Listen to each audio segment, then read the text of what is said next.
Hello everyone, my name is Pooja Singh. मैं बेंगलोर से हूँ और मैं कैंगन के बारे में आप लोगों को कुछ बताना चाहती हूँ। कैंगन मशीन इस्तेमाल करते हुए अभी सिर्फ मुझे 15 दिन हुए हैं। विश्वास कीजिए कि इन 15 दिनों में मुझे नहीं पता मेरे शरीर में अंदर क्या बदलाव आए हैं, लेकिन जितना हम महसूस कर पा रहे हैं एज अ लेडी, मुझे इतना समझ में आया कि मेरे जो गैस्ट्रिक प्रॉब्लम था, जो कि मैं कई सालों से परेशान थी, वो गैस्ट्रिक मान के चलिए 1% बॉडी में रह गया है। 1% भी मैं बोलूँगी माइनस में जाने वाला है ये बहुत जल्दी। I can imagine the results. और मेरे घुटनों का दर्द अपने आप चला गया। मैं पिछले 3 से 4 सालों से जब बच्चे को डिलीवर किया, दोनों बच्चों के बाद में मैंने कैल्शियम, मल्टीविटामिन, ओमेगा और काफ़ी सारे जो सप्लीमेंट्स हमको आयरन के और विटामिन डी के डॉक्टर्स देते हैं, ये मुझे रेगुलर खाने पड़ रहे थे। अगर एक हफ्ता भी गैप होता था तो मान के चलिए मैं बहुत परेशान हो जाती थी। कैंगन लगाने के बाद एज सच हमने इतना कुछ नोटिस नहीं किया।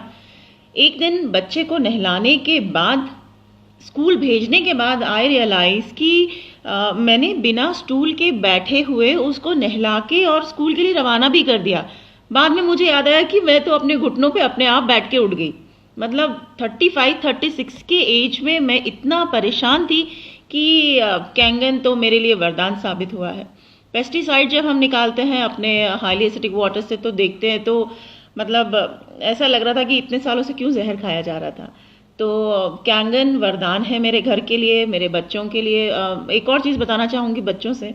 मेरे छोटे बेटे को दिल्ली से आने के बाद वीजिंग की प्रॉब्लम बहुत ज़्यादा हो गई थी।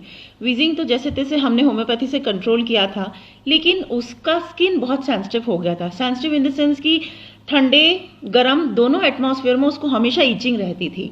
हमको एक एटमॉस्फेयर मेंटेन करके चलना पड़ता था। बैंगलोर में तो मेंटेनेंस वेदर का कुछ कह ही नहीं सकते हैं। तो उसको हमेशा रैशेस होते थे, जो हमारे सेंसिटिव स्किन जो जॉइंट्स होते हैं वहाँ पे। सिर्फ और सिर्फ ब्यूटी वाटर नहाने के बाद में उसके बॉडी पर डालने से पिछले 15 दिनों में वो खुद बच्चा मुझे कह रहा है कि मम्मा मुझे आजकल खुजली नहीं होती, मुझे इचिंग नहीं होती। बच्चों के पेट अपने आप साफ हो रहे हैं। तो कुछ तो है। अगर आप अभी भी विश्वास नहीं कर रहे हैं, मतलब प्लीज़ प्लीज़ इसको करिए। अपने परिवार की हेल्थ से कॉम्प्रोमाइज़ मत कीजिए। हम थोड़ा लेट हो गए प्लीज़ आप लेट मत होइए। Thank you so much.